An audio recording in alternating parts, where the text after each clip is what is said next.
एक गांव में एक मेहनती किसान भोला रहता था। उसके पास एक छोटी सी खेती और एक गाय थी। भोला अपनी गाय को बहुत प्यार करता था क्योंकि गाय उसके लिए दूध देती थी, जिससे उसका परिवार पलता था। एक साल गांव में सूखा पड़ गया, जिससे लोगों की फसलें सूख गईं।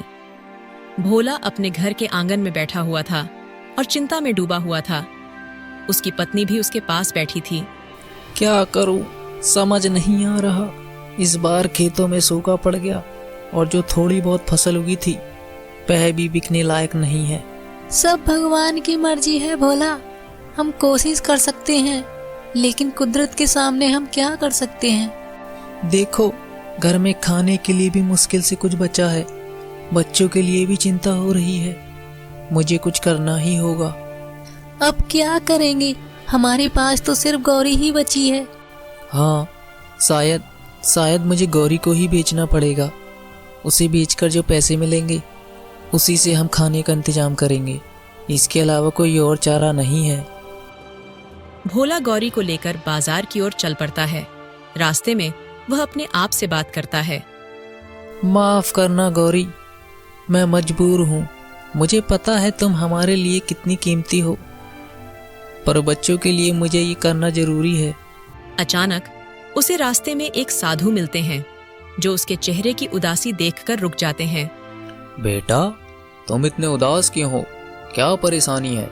महाराज, क्या बताऊं महाराज, मैं एक गरीब किसान हूँ और मेरे पास कमाई का कोई साधन नहीं है।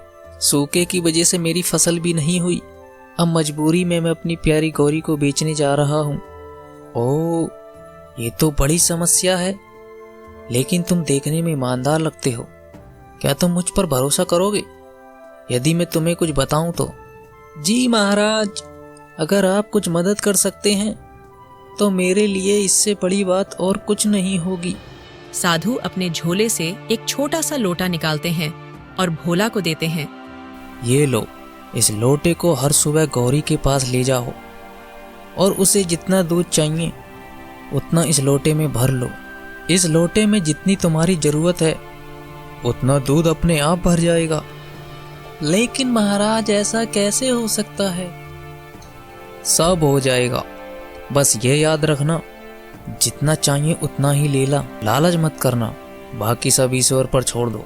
धन्यवाद महाराज, आपकी कृपा से मेरा परिवार भूखा नहीं मरेगा। मैं इस लोटे का सही तरीके से उपयोग करूंगा।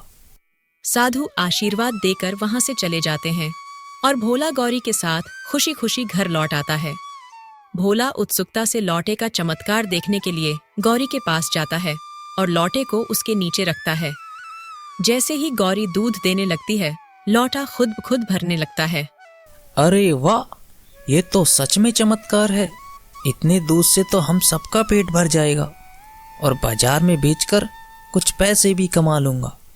भोला खुशी से परिवार के साथ बैठकर दूध पीता है और बाकी दूध बाजार में बेच आता है। उसके चेहरे पर संतोष की चमक आ जाती है। कई दिनों तक भोला लौटे से जरूरत के अनुसार दूध निकालता रहा। एक दिन उसके मन में लालच आ जाता है।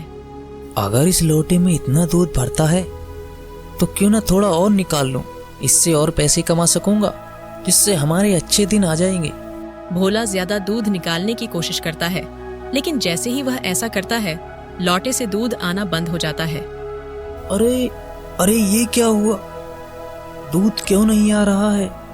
कहीं मैंने महाराज की शर्त का उल्लंघन तो नहीं कर दिया? उसे अपनी गलती का एहसास होता है और वह पछताने लगता है।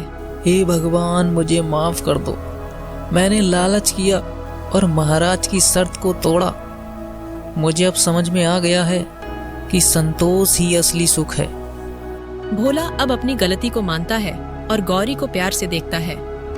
वह समझ जाता है कि उसे जो भी मिला था वह ईश्वर की कृपा थी और उसने लालच में आकर उसे खो दिया। हमें जो मिला है उसी में हमें संतोष कर लेना चाहिए। माफ करना गौरी, मैं लालच में पड़ गया था, लेकिन अब मैंने सीख लिया है कि संतोष ही असली सुख है। मैं मेहनत करके अपने परिवार का पेट पालूंगा। भोला ने उस दिन के बाद लालच नहीं किया और अपनी मेहनत से जितना मिल सका उसमें संतुष्ट रहना सीखा।